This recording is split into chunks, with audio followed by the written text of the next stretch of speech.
program ineyi ndimene tikumaliza nawo chaka chimene cha 2024 nthawi imene takhala miyezi 12 miyezi 12 imene takhala ndithu chauta samalira kumatiyang'anira dziko lathu lino la Malawi. Ndiye pano ndi nthawi imene tifuna kuti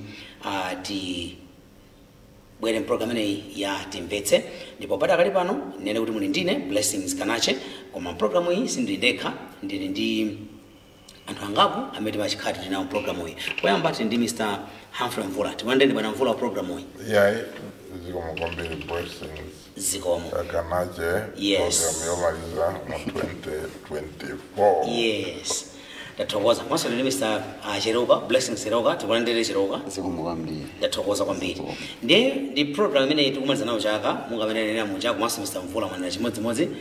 Sitikudziwa kuti tikayang'ana kumbuyo pa zambiri zachitika.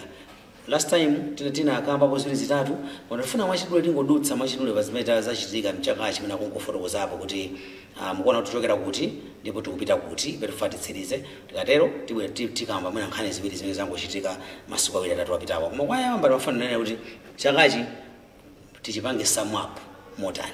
Mr. Mvula. Ine ndikachiona chakachi kukhala mixed bag. Tumba la zambiri. Ndikutanthauza kuti zambiri zachitika. Zabwino zachitika. Moyo wovuta tadusamo ngati Malawi. Taona ngozi ya Vice President ndi anthu ena ofunikira kwambiri atamwalira menemo. Taona zinthu zambiri zabwino zimene zayambidwa kuli misewu kuli Lilongwe yetu.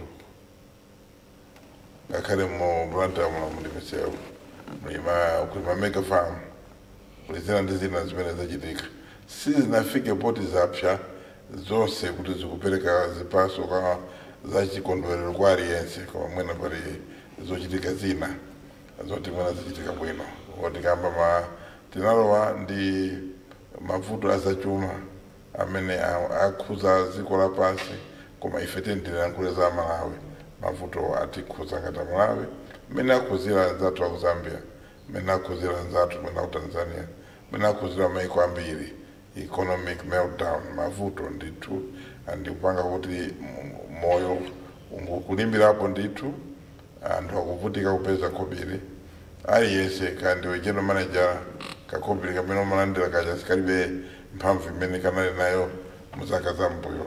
Kandi we mulimi nawenso ndokuti ngakhale kunali mitengo yabwino imene inatuluka mchakachi, koma ndalamabe yakhalabe ikulimbirapo choti zipangizo za ulimi zija zakwera kwambiri.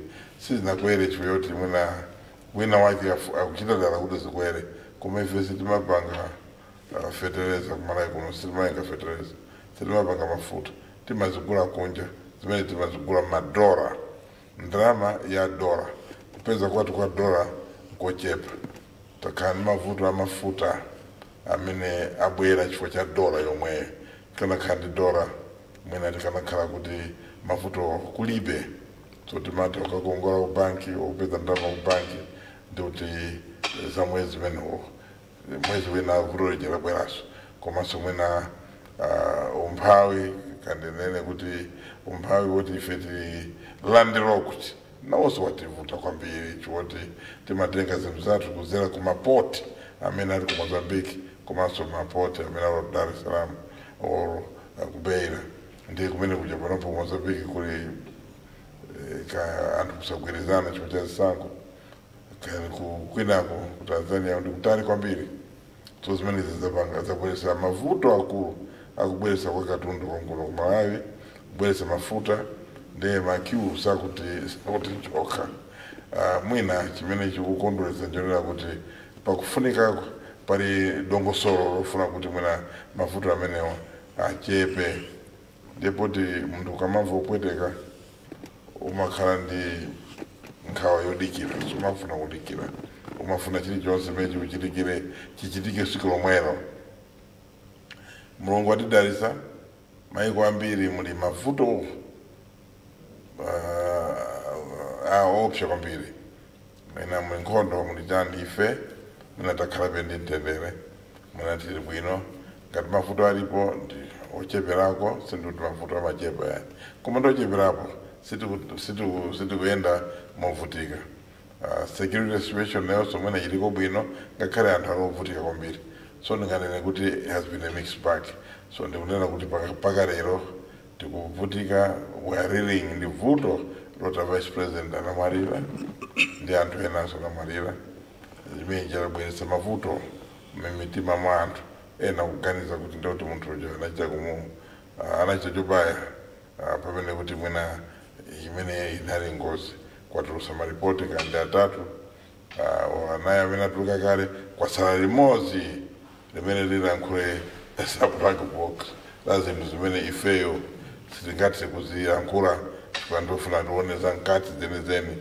so akafukufuku mainjiniya akaswiri amene atibweresere zinthu ngati zimenezo generally takhala bwino andi mwina tizimeye pamtima ngati Malawi kuti tapanga survive mavuto ambiri boma iliso mwina kunkhani yopereka chakudya chimanga lathandizako likuthandiza tikuwaona vice president akuyenda maboma osiyanasiyana kupereka chimanga chaulere kuti chipulumutse miyero ya Malawi so mwina zimenezo zinthu zabwino ndisiyekayi pamenepo tathokoza kwambiri Mr. Mvula chileuka Mvula anenapo kuti akuti kwayiwa kuona kuti ndi thumba la zambiri chakachi thumba losakaniza mwe muli kaya ndi kholowa mwe muli mwana mamuna ali gone mwe tanaposi ndizenzake akuphatikiza iwe ungafurukozepo zotani pa za chaka chimenechi kuti chaenda bwanji akambapo zambiri Mvula mwina kupewa kubwereza ine ndingokondwerera kwambiri kuti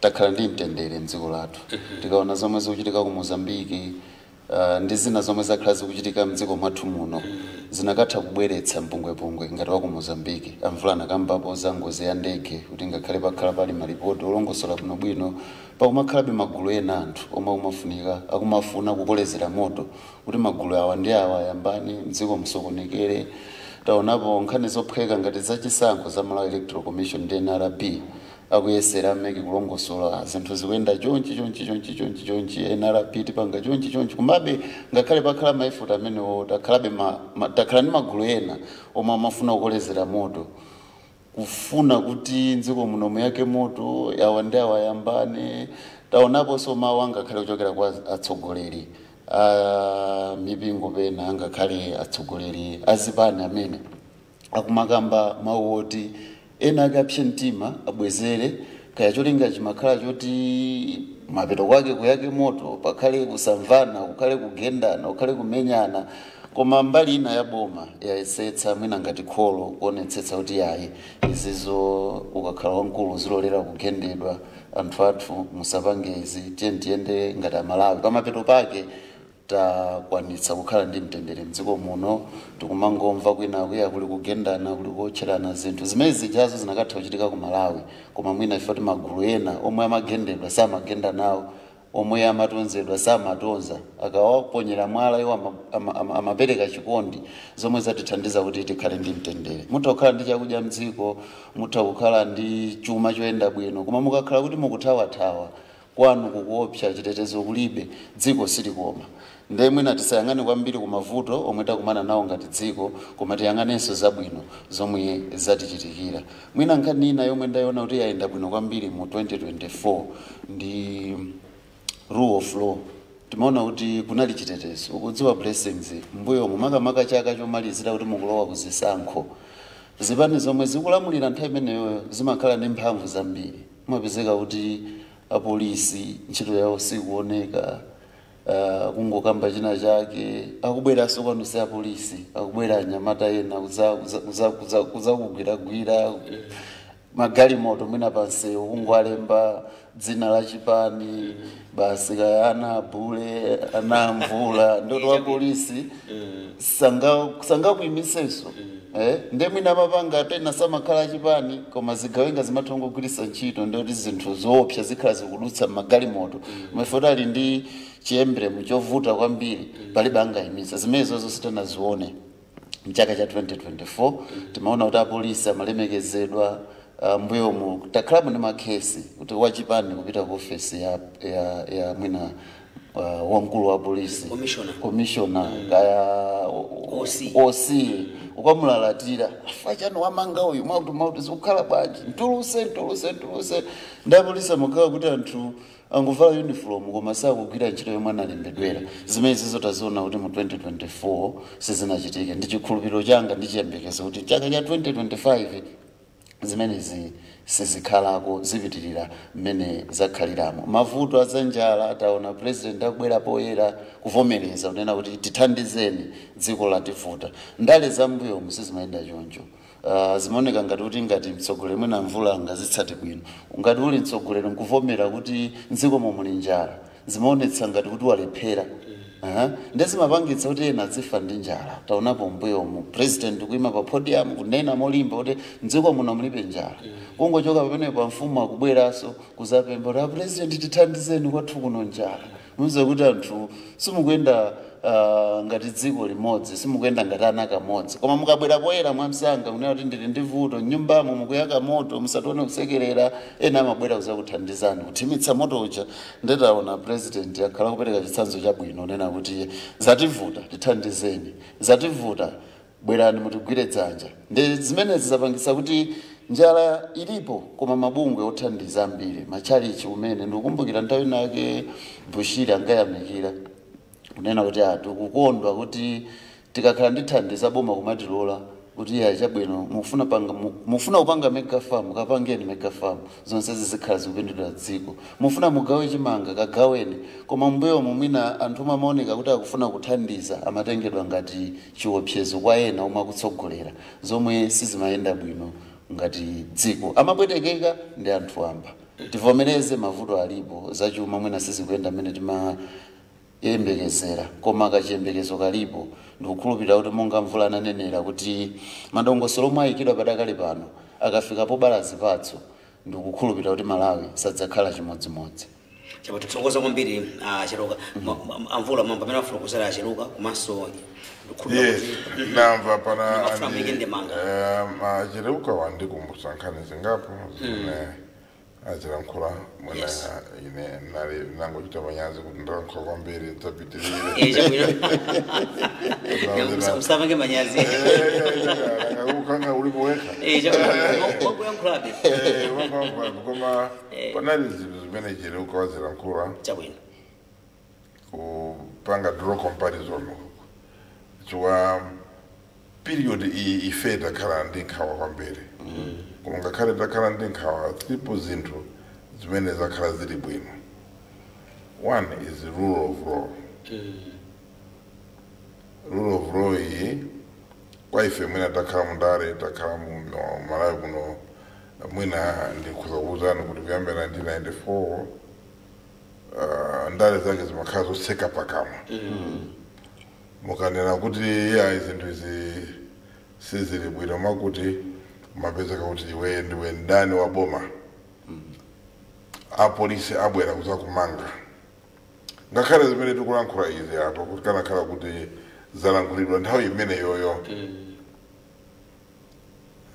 mawa kanakuwuzani inu Cheruka olelomwe amvulawo ndi Cherukayo asaonekenso wa programu akunyozesa boma siyakuvomera kuti kuli mavuto kuberepo ndotakutumira makadeti ife takati kukhala zawo zolankhula izi kamba kalekale makadeti mayangu democrat tena kuti makhala mchipani koma timazondedwa chikuwa timatha kuzuzula kuti ichi sichabwino ichi samapange ngati mundale zathu ndale izi zikoli ndali yese tisakhale ndi nkhanza yofuna kumenya anthu kuotcha magalimoto kupanga zina koma kuti uone mkuyambira mbuyo mufanizire mwina ndi period yomweyi mupeze kuti kodi makasualty anthu amene zavuta ndi angati amene achosedwa ntchito ndikukuwuzani kuti 2004 anachosedwa ntchito anthu ambiri osachepera 200 ma-professionals anthu odzidziwa ntchito ma-brigadier nachosedwa ntchito chifukwa kukhala kuti amenewa akukhala ngati anabwera ndi UDF olunga UDF anachosedwa aripo ena ana mainspector general aripo tulapa iron aripo makaunda kunyambadura maame komanda achimbayo paka bana na mali areti chimbayo anachosedwa aripo wenda mtende ena aripo mbirimbira mena ndososa kala bano mwino andambiri anthu ena anamangidwa ari ndi madrip muchipatala ndimakumbukira nzanga wina wake ndairaonani Jordan Kanyerere ndi anthu ambiri ena amene anachosedwa chifukwa chake cholera kuti even former president Bakiri Mulusa anakamumanga pa airport kumkweza Donia kunchosera security awacho ku South Africa tamene je auto wa England England okay anachosa kukamanga ku anthu ake bila jira wali moyo wali pano alipo alipo ndito alipo upaka kuti zinthu zake zochita anamangidwa Mulusa afika ukapeza security kulipa Semaji utenga mayangu demokrati kandideni Shatiri zina president Nagazika Waka Pale zindu za mbili Anthu anamangidwa mbili Nduna madiplomat Anthu ambili ya mamangidwa Chifo joti they belonged to UDF Kuma UDF ndimene ina mpanga sponsor Maremu Professor Bingwa Mtarika Kuti awine kukala president Kuma naisi ya atango wina atango mulumbira he started kuti awa anthu toipa ma 2012 anthu ena anapedwa akumzuzuko 20 anthu 20 chifukwa chimene analakwa demonstration kunali Robert Sosoko kuziko kunota nyamatu wa polytechnic kunali anthu ambiri amene mungachule kuti mwayambe kwaoneka ambiri anthu anadusa munyengo yoipa yosakhala bwino where sino inapanga specialized board tukwana kunyoza anthu kwachula tuzamukabula kwapalaza mbezamubira apolisi wangwisa chito ngati ayusi panopa kugira chito yawo apolisi ngati akulepera choti mwina zangwavuta sizingateke kuti zizakale bwino so security ili bwino mutauno msitukuona mbendera za Congress situkuona nyamata kwenda maoffice kuti akapange zinthu za maoffice za chipongwe zina zake so rule of law yagwirika it could have been much better koma zimaka anangoposo point ina yake yoti anthu ena akumala nkhula zinthu zopanga ni frame situation ndinapanga inference kunena kuti tinali ndi ngozi ya vice president imene ija inali ngozi yosakhala bwino tosefe timamkonda Chilima sudanalibe zofoka zake nazo kwa kuti munthu muchimalawe akamwalira munthu chotimankhula ubwino wache sitimayang'ana zina zimene zimachitika kumbali koma kwatuluka ma report panali medical kunali report yoyamba imene amene anapanga ndege ya Ujerumani tinapempha wanapempedwa publicly anatipasa kunali report ya madokotala amene ambiri madokotala awo anasankha amabanja kunatuluka inquiry imene ilipo tikuyembekeza report yomaliza imene anabwera anthu amene anapanga produce report yoyamba kuti sona azatiuze zimene anaona kuti kunali voice recorder kunalibe kuti ndege nayo kalikale kunali jana koma alipo commission ya ajaja wa Aride kwaine ndiya bwino it could have covered everything koma it is not possible because this is a commission of inquiry imene imapanga captures imene anthu amene anaitanidwa commission analankhula koma kuyambira siku imene report inatuluka kuzafika lero palibe amene anapita ukapereka report ku commission wapanga disown mawu kuti amene wene sinanene and palibe and Aride wa ndi commission yawo analimbikira kwambiri kuti aliyense amene ali ndi umboni putikizibwerani tikumana kumzuzu tikumana uku amayenda matauno panalibe anthu amene adapita ku ena sanapite anapita anthu ena koma ambiri amene akulankhula pano sanapite. They didn't want to volunteer information. Ripoti jatuluka inde ena sakukhulupirira. It is normal kuti ena zimatengera nthawi itali kuvomereza, they adapt mochedwerapo. Or amakhala in denial, anapanga chiganizo chawo kuti aine chimenechi. They have got their own narrative which they are running. The unfortunate thing is mwina ali ndi mwayi wolankhula wopanga poison environment or atmosphere kuti anthu amalawi apange discredited reported muchilungamo chairperson judge uja for all good or bad intentions. I think he's a gentleman, a fine gentleman. I don't think you can fault. I don't think there's anybody there you can fault. Yes, you can pick name, you can name drop for the sake of dropping a name. Then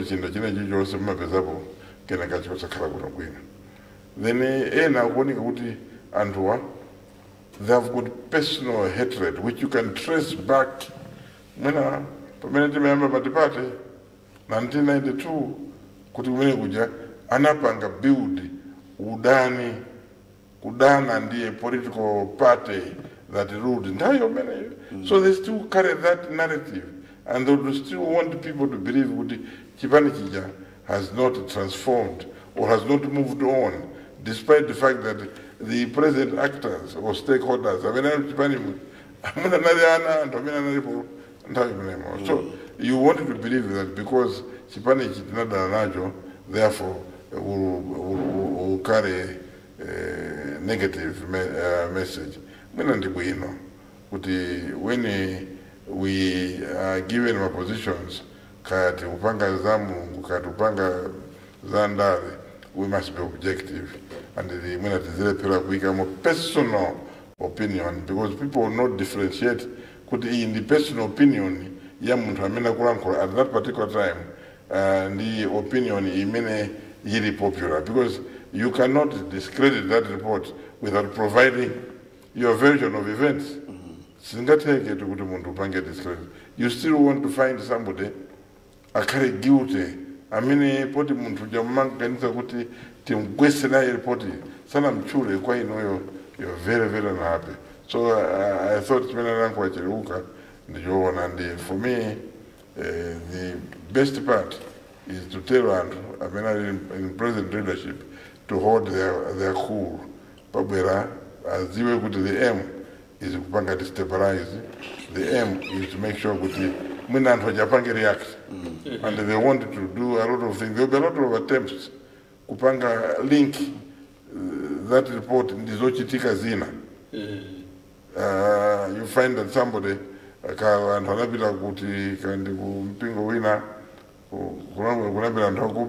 are trying to link in the report. That is dangerous, and to want them audio and so many men. If it is my positions of responsibility, it is very careful. Because whatever we say might inflame this country.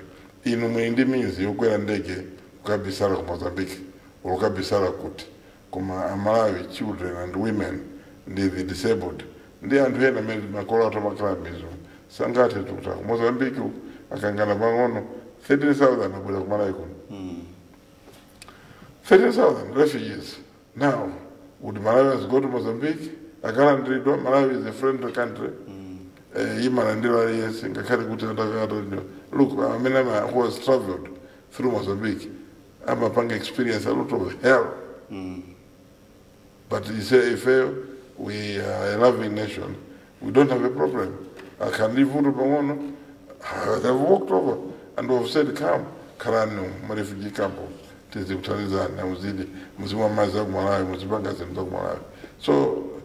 I think we need to be very, very careful. As citizens, social media, it's many social media, too provocative. You know, I can't support base.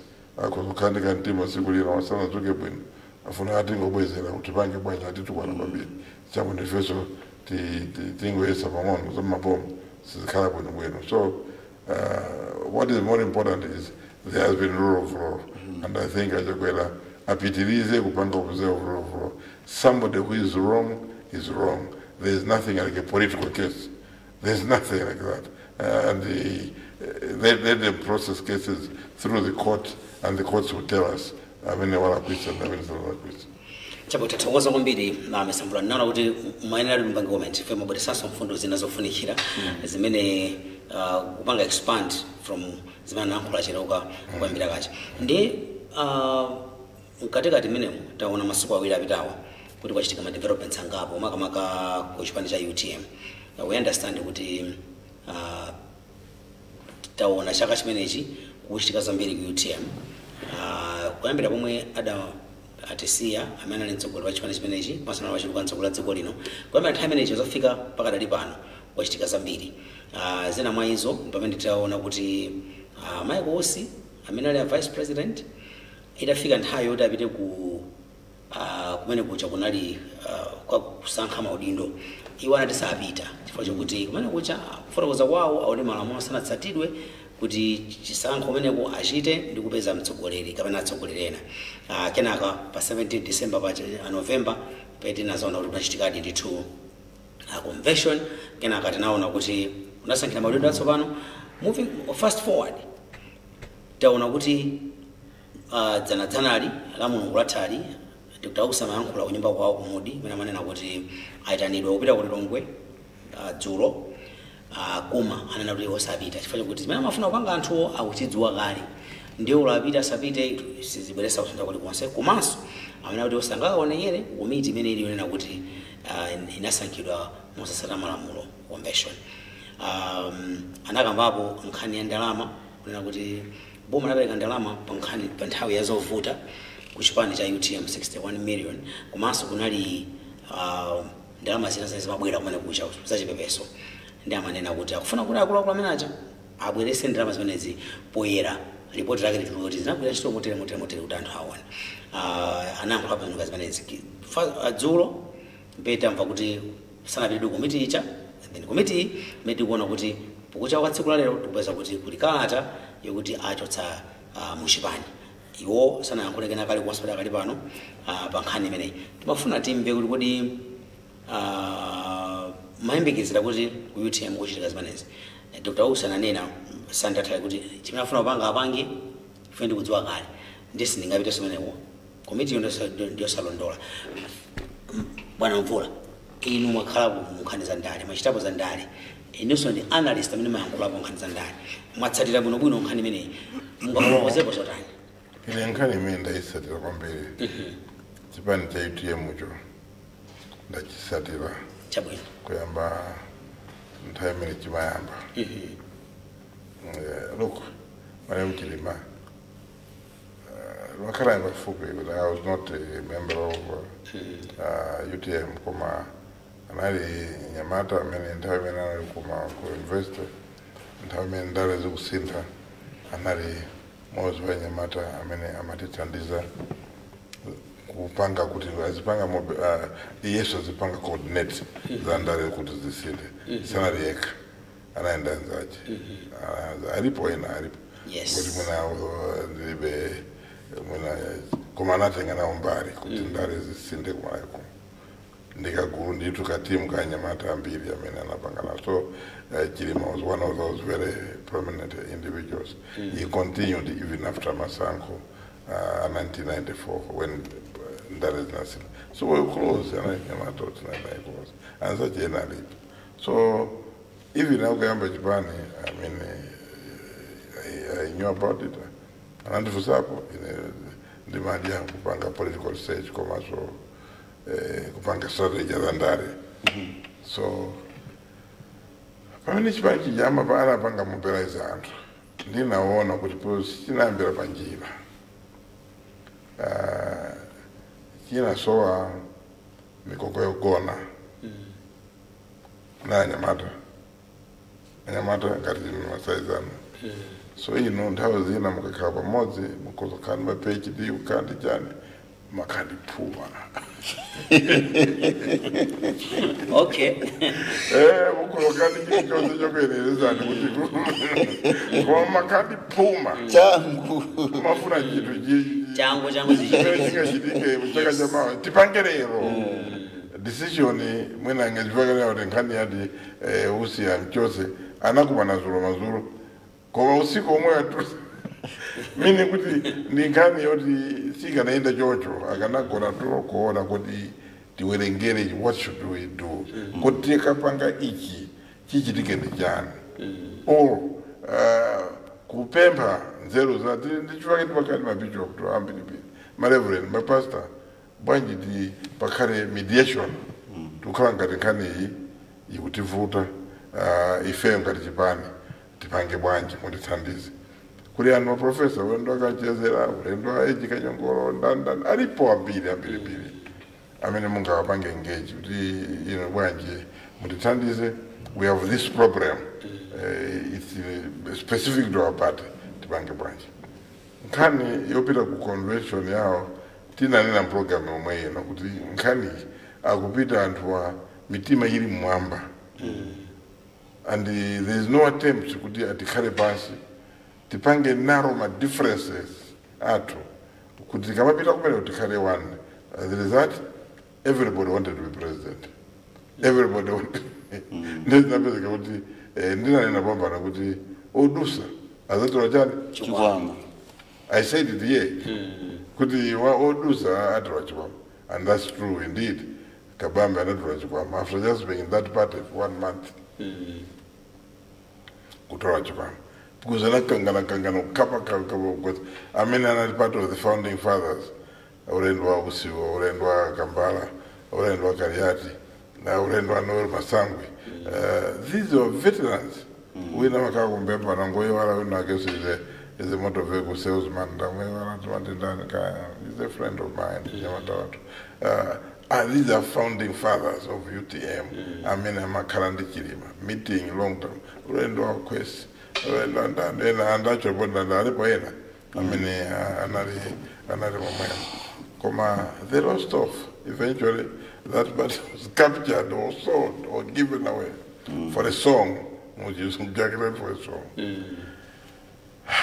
chifukwa chake phuma kusakhala ndi mtima wopanga resolve zinthu giving time amanena mchizungu amene kuti time is a healer pali zinthu zina sibungate kukhala pansi kupita mabuku or kupita mbible ukapeza answer koma you can allow time to do so and answer will be found because ndoti winari yese muzipanga decision mitima yanu ili pansi so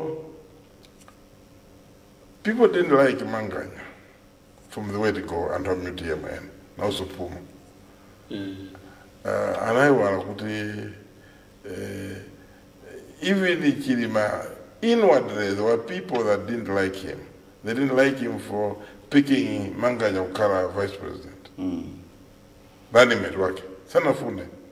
But in Chilima had a vision.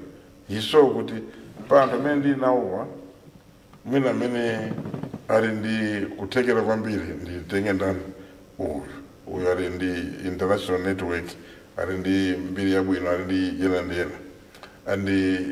and Boma. When you go to Boma, whether you blame to UDF or anything else, you must sign, I mean, you swear an oath of allegiance to the government that you are serving. You don't swear an oath to belong to a party. So it therefore means that within the period you are serving the party, I mean government, you must be loyal to that government until you are Akuchosa. So Usi played that role. Chilima also played that role. You know, if you look at Chilima, he was too loyal. Some Marankura, a man for Pueteka, and from a water by Facebook, could a Morankurire, come he never said a word. He was very loyal. And you find the optics, some has made Mazuanaka, Akusans Galanda president, the money who are subordinate to you. Some as Amanina Zua Bomara. So immediately Chilima Anamarira, kunayamba matukutuku. Within the period that mwina antu wa morning Chilima, antu nachoka mungwirizano. Mungwirizano was a 5-year understanding. They went out to people of Malawi, kunena kuti undi mungwirizano 2025. We all knew kuti what happens beyond 2025 is usitikuziwa.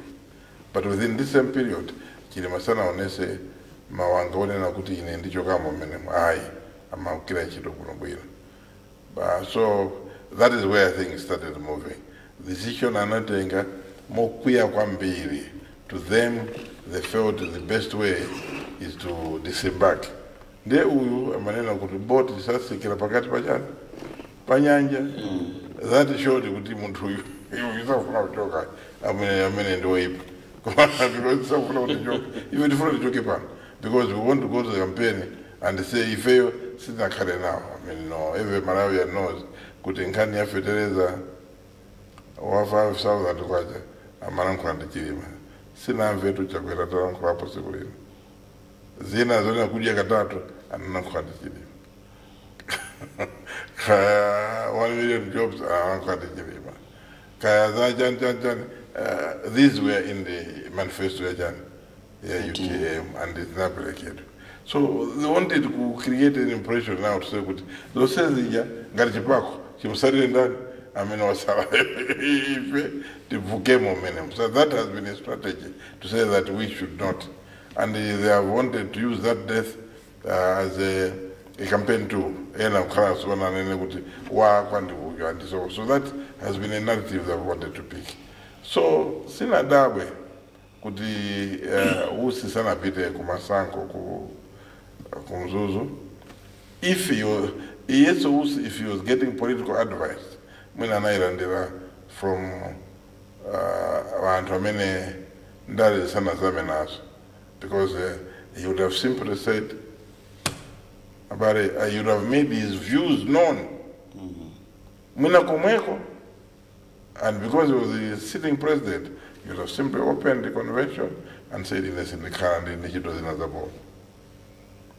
you're protesting, but you're living it yourself.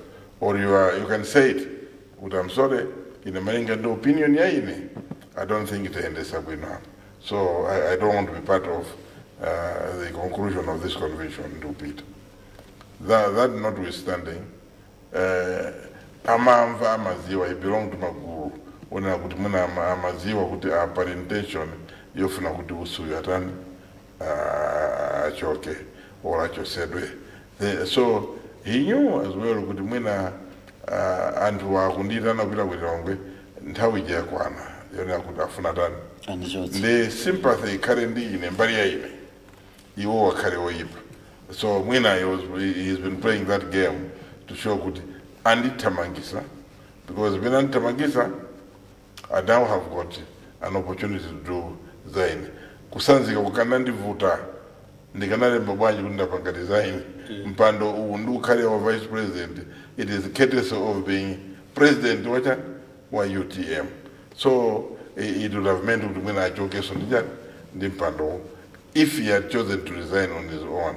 That have fired him because I'll be vice president and he will still retain his benefits of Sokoro. So when he calculated to disappear, let them fire me. That's the positive part. But when I'm going to the joke and the just. The negative part, you can see that this is now where the real war starts. The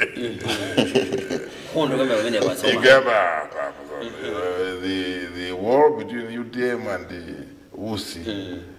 Wusi not as an individual, but the Wusi also in representing my old guards UTM.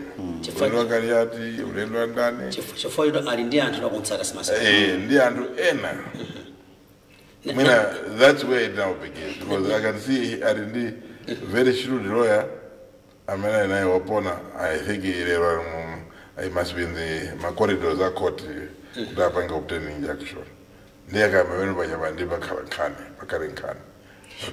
Nimefanya nene kuti usi umena kumapita yeye Dr. Michael Usi dine zoncho ngata vice president so mumati bakusanza kuti usi ndino amvula ndi Dr. Michael Usi you and the vice president dziko linonso ngalimeza inoyo adwankani anthu andale simafuna kuwapasa mabriefing sidi mabasa chimongwe basa nanga inkale inoyo mapasana mabriefing simapasana tema pateka kwa ngati vice president unati apatsebe yabwino ngati mapanga tene kuti Dr. Michael Usi correction. Thank you so much. My name nakasini sondwandale. So it's okay. You know kuzo manena. Mino mtwandale ndi person say ndi senje ano muna bwerekeza ndaka. Anyway. Ajogera kutali. What I was trying to say John Agudi. Dr. Usi wewe sokuli kusema wete wo. Kumakana hambili. Taonapo antu ena posted up masiwa ngaba bidawa kunyumba kwao kuna bwana twambiri ina kumangobwera kuti ife tine mbali yayi kuna anthu angaba tinaona kumeneko fene napitako kunali ena ndisoti am national executive committee ayo mwayo but aunda ndamu committee koma sakufuna kuti alishule dzina support imene Usi akuchita enjoy pakadali pano is it genuine? No, it is genuine. You know, that is a difficult game. Amwene ndale sumakhala so that is mabanga favor arendo because you any support base Andrew Mundale you earn it, you earn support base, you don't get it because Subhanan were president, but you must have lived with them and the people must know you and they believe in being loyal to a person because muntu yamachitira zindu suzabwino. So Usi has been part of UTM and Dani Kariati has been part of UTM. Okambara part of UTM. Say anything about these guys. These are the real guys. These are the guys who can go kandi kuti kandi ungerenge ukankwaza UTM. Amaziwa kuti Kariatu yokawela baja. Amaziwa amakondedwa ndi and ordinary people. You leave him, you do it at your own peril because he weighs sungapangikana. So nivenda usumano ndi nkondo yenini vyamba pana legal tasu ya mkoti kulimba na antu because look, people will be more comfortable ndi Usi grassroots because antu jama sama pilo katula marole tinaone wasaka maadika marole kutapila na kulikosi yeah sinaone ngata mabisa ngati kumaka marole ndema bisidwa ama bita woka. So those people now also achosedwa ndi Usi adikira Usi auze kwa chochita. So that's why I'm saying that's where the real challenge comes in. How would the party I mean Asana Spanish attract those people kuti amsiye Usi apita because Spanish UTM is relatively new. Sichinapanga anthu who are prepared to die for it. Ndichibani yoti amamukonda Saulos as an individual. They never allowed UTM as a party, but they looked at Saulos as most individuals. I mean, UTM Nyamata and Ambiri, and I remain because I had personal loyalty. It is not a loose statement. 2019, Saulos got 1 million votes. But 4 MPs. Darjani? 4 MPs. Yeah, so it tells you that people didn't necessarily want the party. I'm a friend. Chilima as an individual. Chilima as a persona. I'm a friend. Chilima and the Chilima was basically UTM. And the UTM was Chilima. Coming next to Chilima Mwina, there would be people like Rendo Kariat, Rendo Michael Usi. These are people that another trade name and the label UTM. That's why we find that some ordinary women at Bani, UTM, and Desbamb, they will follow Usi. Because to them, I'm Usi. So Naguza Kutukulima MP4, Chilima has 1 million votes. As a person. Another 1 million votes. So these things, no one should think and dream because he needs someone in that envious position, depends 1 million, I will inherit that 1 million. No, you've got to earn it. You must show your ability to speak, to articulate, propound. And he must be somebody who is able to kneel and talk with everybody and talk about what the fact and say, look, that dramatization of issues is zinampangila eni chilima and hambiri across and as Pando Sana they are prepared to vote. So it doesn't mean you belong to a party X, it will mean Iwe Ukarandijan, even if you went to other parties today. You go to MCP. MCP, you don't have somebody better than Chakwera. Chakwera is the face of MCP. Chakwera, you like it or you don't like it, is the face of MCP. Aliko Andrew, amene panopo atakuru, tamanga, ama panga puma crowds, but the sana fige pa level yonena kuti anga pixel ndiya, ndi Chakwera. You go to reach a stage. Simple example, I will give you the ukuzokala what nyimbo and Thomas Kondo Kambiruma imba nyimbo za bwino. Because people will not vote for you. Mariam Lusa because I didn't vote for you. But everybody. So you develop that persona to become something. Mruzi was a darling. People loved him because he earned, and people prepared to die for Mruzi. All of us, even in Mruzi, Jadapanga retire, we still supported him. We didn't support Bingu, but we supported him. Mruzi, because he created he had the royal supporters. People are prepared to die for you. So as a politician, ask yourself, what have you done in life to earn people's loyalty? It is not just because he will or you can have money, a lot of money, but that money will not earn you my vote. Okay. No, that's Istanbul.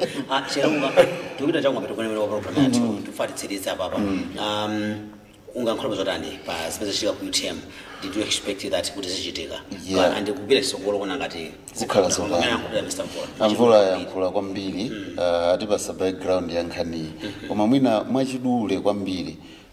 Chomwe ndatolapo ine nchonena kuti nkhondo yayambika pano. Chifukwa choti background apereka Mvula ndikuona kuti kukhala sympathy vote anthu kumankonda Michael Usi chifukwa cha zomwe wadutsamo kuyambirira sanalandiridwe ndakuluakulu ena achipani cha UTM mapeza kati kuchitika mamitingi kuseri kumbuyo kwake usadziwa aletsa kuti zimusapange ena azungulira ukapanga kuseri zomwe zimatanthauza kuti kagulu kena ka UTM katsopanoka sika mamulandira Michael Usi, Dr. Michael Usi, ngati president wao atamwalira Chilima. Now anthu amba kumachita connect my dots. Akumazifunsa unena kuti akaliati analipo, Anjawala analipo, onse wakula wawa UTM analipo. Chifukwa chani Dr. Saulos Chilima anasankha Dr. Michael Usi kukhala vice president. Mwina Mungu elekeza God forbid nakakhala kuti anawina nthawi imene ijayo kukhala president wa dziko ndengozi yatigwera ndali mwa anthu onsewa emamanena kukhala president wa dziko anali Dr. Michael Usi. Anthu akumazifunsa kuti Achilima anaona chani mwa Dr. Michael Usi chabwino ena anakambapo za ndege ngozi amanena kuti akuchoka kumgwirizano chifukwa choti amakhulupirira kuti ngozi yomwe inachitika icha anayipanga dala kuti ichite target malemu Saulos Chilima na kwatuluka malipoti angapo anapereka Mvula malipoti 3 onsewa sakuloza chala munthu ndi anthu omwe akumaziwerenga zinthuzi with a sober mind akumafusa mafuso anthu amati ripoti likatuluka okay amaka kamiza Chakwera kuti pangani report pangani inquiry Achakwera panga inquiry sanaike manjawo pa zotsatira za report za inquiry anauza commission kuti pitani mukaipereka ku public kenako mundibweretsere apanga zimene zija ripoti yatuluka mmene yatulukira muja anthu akumaona kuti mwina tu nkhani zisimene timamvera na anthu amene ajawamba kumaona kuti Dr. Michael Osiwa akupakidwa matope mwina akuyenerabe kukhala mbali yomweyi now ndikuona chigulu china cha anthu chikutumphuka ku UTM kutangotha zisankho zawo kunapezeka mavi ena amayenda ena anali frustrated ine afuna ndigwiritse ntchito makuti tipite ine sindingalole zimenezo kuli ena makambaso zawo mbali imwe utalandisa chipani kutsogoloko zitha kutheka kuti Dr. Michael Usi ndi akuluakulu ena kutha kubwera mwina sikhala UTM koma ikhala gulu lina lomwe lichoke ndi anthu ku UTM chifukwa anthu omwe amalemekeza kwambiri Saulos Chilima adzifira kuti akutonzedwe chifukwa maganizo a Saulos Chilimawo posankha Dr. Michael Usi sakulemekezedwa zinthu ngati zimene zizo Dr.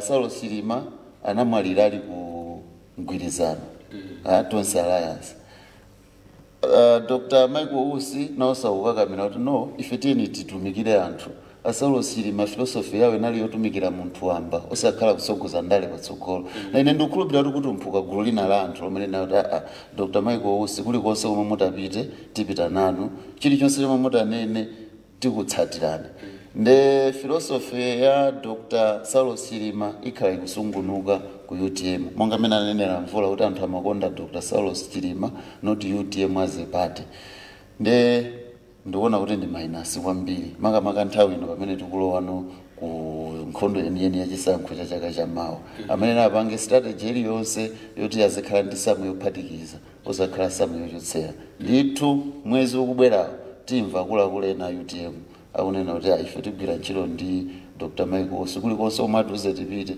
tiyatsatira chifukwa tikukhulupirira kuti ndoma akupitisa patsogolo mfundo za malemu Dr. Saulos Chilima ndichiyembekezere zoterozo upase mpata wote mwamaliza ndamaliza chabwino apase mpata Mr. Mvula muna ndilibeko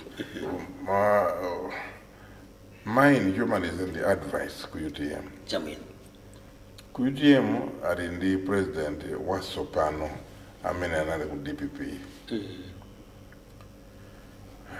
zikhala zofunika kwambiri kuti ngati mufuna kuti president amene uja akhale successful akhale ndi anthu amene ali mafounders a chipani cha UTM kungoyika ngati ma-advisor amene anapangira ulendo achani chifukwa advisor samalankhulatu pose alibe power alibe position akanakhala anthu ena mwina akanapanga design mipando yononerako mkatimo kuti apange approve kuti anthu aja awayikika kukhala ma vice president achani pakapaka bwanji koma cholinga chikhale choti apange accommodate anthu ena aja kuti akhale nawo kuti nawo sazikakhala ndi mpato upita ukayankhula kumsonkhano azioneka kuti ndi atsogoleri convention ina akana anthu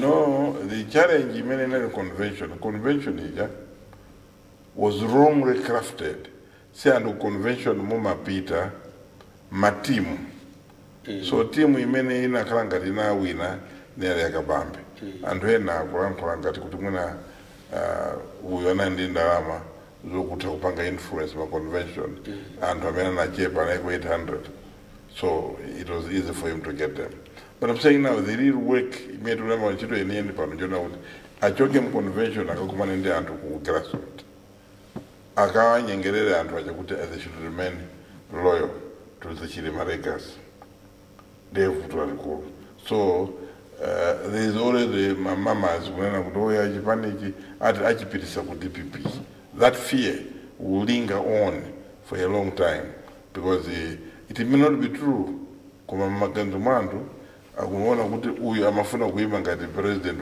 wa DPP pangodusa 1 month wabwera uku wasankhidwa kukhala wayesesa kukhala president wa UTM kuti chipani chimeji apita nacho kuti so that uncertainty andovota safuna uncertainty andovota kumene kwasala kusogoloko amakhala kuti maganizo awo akwana afikapo penipeni so panopo apange consolidate in whatever decisions they take ngata UTM, they should believe in mediation. Agwise chito antu amene amapanga support can my bishop can done. They must believe in mediation. As a role kuti antu azithamangisidwa kusala 9 months people like us achokande antu amene amamkhulupirira. After all, who's working in government, therefore not arende access ya makopi akukhala nawo akongora apita ku bank ine ndikufuna ndithandize ndi campaign bank imkhulupirira the vice president waziko akhoza kumata mabanga zambiri. So they should not allow a distraction, because Usi is not an ordinary person. Mulibe muntu wina muchipanimo ofana ndi Usi. That I can challenge them. Mulibe aminanga gaibe hapa pound for pound uyu Usi uyu iyeyu and kunena kuti antu akamu iyeyu olabwere ntown muno azatenge kanda kabambe okandi ndani azaoyendese kuchoka pa stadium kupita kuplanta kuti amene akhalenda anthu ambiri osala kumbuyo kota so avuta lundala chimene siyebo mwepo ayi thokoza kwambiri misambo chabwino program yathu ono nthawi yatha tireke pamenepa manthokoza kwambiri Mr. Mvula mwatiunikira bwino kwambiri kukhupira kuti anthu amene amatsatira program tsiku la lero atsatira bwino amene zinkhale zikuyendera ndikuona kuti zinthu chaka chayenda bwanji komanso nkhale ku UTM ku zinthu zili motani. Tibweranso masiku ngapa kubwerawa chaka chatsopanochi kuti khonza kuwafotokozera anthu ziwiri zitatu. Otherwise ndathokoza kwambiri Mr. Mvula kuti ufune chaka chabwino cha 25 tifune amalawi wonse inuyo anzano wandie na anzano ajali kumuzia wana oso akateta ali kumuze ndiye na chaka chabwino amalawi wonse ndikulubira kuti muna takulankhulani mabwino sizimalepera pena pache maponda kachala koma haya mzingo tikurukira pakamwapa podi ajere zone chabwino cheroka iweso ndikufunira bwana wafunira anthu zabwino. Ineyo ndafunira ndizabwino Malawi makamaka chifukwa chosunga mtendere. Kukhala zambiri mu 2025 anthu akamba zinthu aponya zinthu zoti timenyane tisagwirizane ena tisawakonde ena tiwanyoze koma Malawi ndi dziko lodziwika ndi mtendere. Anthu amabwera kuno kuzabisala nkhondo zikativuta.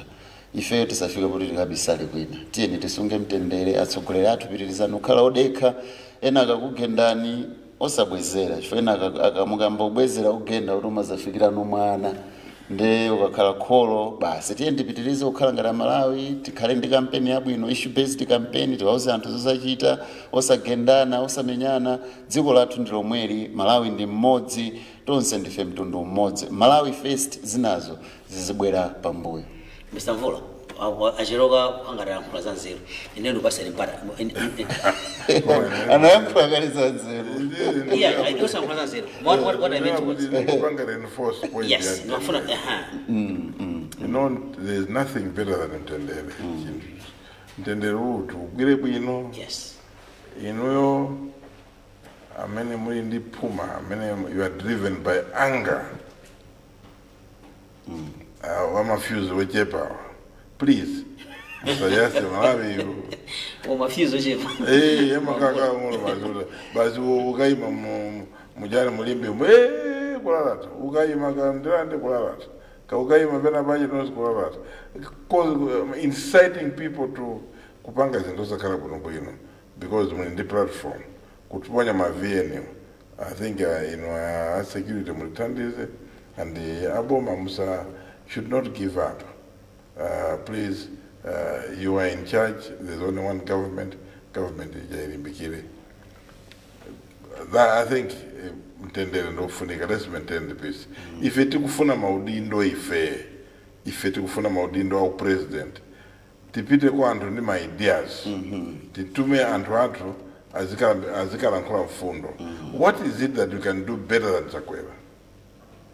Tisachile ndi nkhaza zongolera kuti Chakwera ndi wakuti mtundu wake ndi wakuti amene tatopa nawo iyayi ndale za mitundu iyayi tenti pange zinthu za unity and anybody in Malawi can be president and tenti muone munthu uja mene wapangira perform tisamuone mtundu wache samone utamachokera kuti and tisapange propagate nkhani zosakhala bwinobwino maboza chifukwa panopo ena they are only specializing maboza kupanga matimu amaboza kulankhula maboza so mwina zimenezi zizosakhala bwino atola nkhani makamaka ama radio station ngati MBC ndikuti MBC chifukwa ndi radio ya Malawi mukhandi ntchito yayikulu chaka cha 2025 kupanga correct maboza.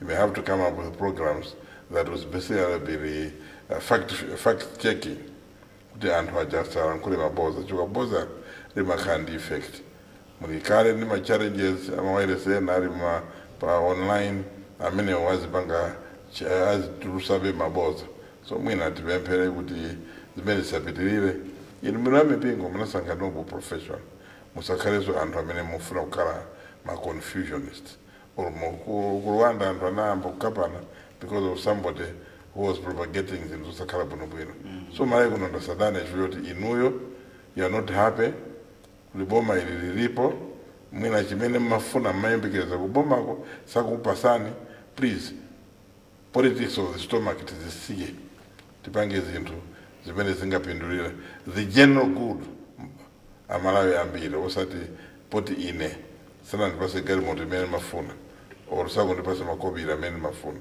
choncho yayi so mwina let's go into 2025 ndi mphamvu ya Mulungu and let's be a united country sikomo kwambiri tathokoza kwambiri Mr. Mvula ine ndi Blessings Kanache ndifuna kuthokoza kwambiri Mr. Mvula komanso Mr. Blessings Teroga amene nalo mu program tsiku lero komanso anthu amene khatu makhanawo chaka chimene chi program ineyi tithokoza kwambiri komanso kwambiri tithokoze inuyo amene mwakhala mukuonera komanso kumvera program ineyi pano pa MBC imene cholinga chake cha program iyi sikulimbana ndi anthu sikukangana kachani kupita bwesa maganizo osokoneza macholinga wafuna kuti tizikambirana nkhani mwasoba muganiza bwinobwino kuti nkhani zitisa kuzimvetsa bwinobwino ndipo timalandiranso feedback yanu mwakhala muli ndi nkhani iliyonse timalandira feedback tili ndi MBC Digital timatsatira bwino makomentsi anu pamene mukunena kuti mukufuna tikambirane ziti kapena mukufuna kuti program tiyendese motani chaka chimenechi cha 2025 ndikufunireni chaka chabwino